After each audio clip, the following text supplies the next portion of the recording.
Hello guys, आज मैं आपको 12th चैप्टर बायोलॉजी में लेसन 1 बताने जा रही हूँ। लेसन 1 है हमारा पुष्प पादपों में लैंगिक जनन, मतलब sexual reproduction in flowering plant. ठीक है, तो हमने यहाँ पे पुष्प की संरचना बना ली है। ठीक है, तो अब हम बताएंगे पुष्प की संरचना क्या है। देखिए, जो आवृतबीजी पौधे होते हैं उनका विशिष्ट लक्षण होता है उनका पुष्प में पाया जाना। ठीक है, जो उनके आवृतबीजी पौधों का विशिष्ट लक्षण ही होता है उनमें पुष्प का पाया जाना। जिसमें आवृतबीजी पौधों में पुष्प नहीं होते हैं वह आवृतबीजी पौधे नहीं होते हैं। ठीक है, तो इसमें इनके 4 चक्र हैं: बाह्यदल पुंज, दल पुंज, जायांग और पुमंग। ठीक है, बाह्यदल को इंग्लिश में कैलिक्स बोलते हैं, दल पुंज को कोराला बोलते हैं, जायांग को एंड्रोसियम बोलते हैं, पुमंग को जैनोसियम बोलते हैं। तो बाह्यदल पुंज तथा दलपुंज को सहायक चक्र मतलब एसेसरी वर्ड तथा पुमंग या जायांग को आवश्यक नेसेसरी वर्ड भी कहते हैं। ठीक है, जो बाह्यदल पुंज होते हैं और दलपुंज होते हैं उन्हें सहायक चक्र भी कहा जाता है, मतलब वो सहायक चक्र होती हैं, मतलब जो सहायता करते हैं। तथा पुमंग या जायांग को आवश्यक नेसेसरी वर्ड भी कहते हैं, मतलब ये आवश्यक पुंज होते हैं। ठीक है, तो पहला हमारा है बाह्यदल पुंज। ठीक है, तो बाह्यदल पुंज क्या होता है?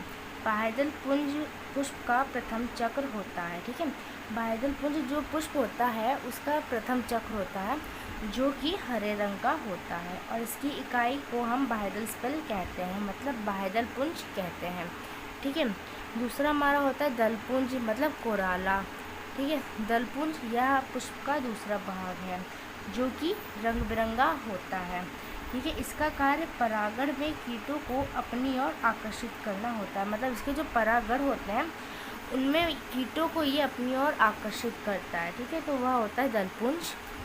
ठीक है, और तीसरा हमारा है पुमंग, मतलब जैमनोसियम। पुमंग क्या होता है? देखिए, यह पुष्प का तीसरा चक्र होता है। जो पुमंग होता है यह पुष्प का तीसरा चक्र है।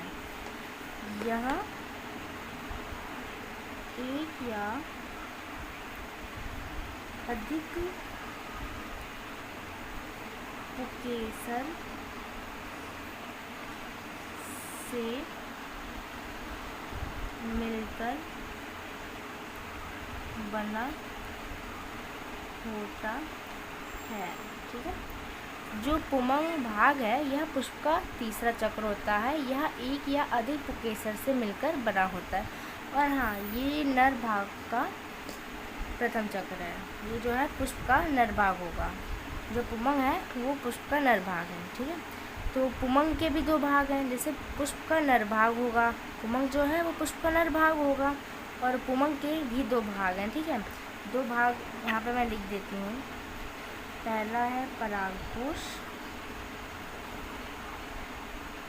दूसरा है पुतंतु। यार ये आपको पता होना चाहिए कि पूछता तो नहीं है लेकिन आपको पुमंग के 2 भाग पता होने चाहिए, एंथर और फिलामेंट। ठीक है, अब मैं आपको बताती हूँ जायांग। इसका जो चौथा चक्र है जायांग, मतलब जाइनोसियम।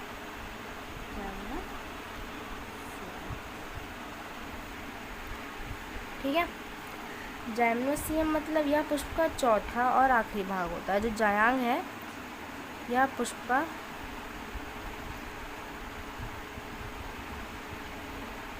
चौथा व आखिरी भाग है। यह एक या अधिक स्त्री केसरों से मिलकर बना होता है। यह एक या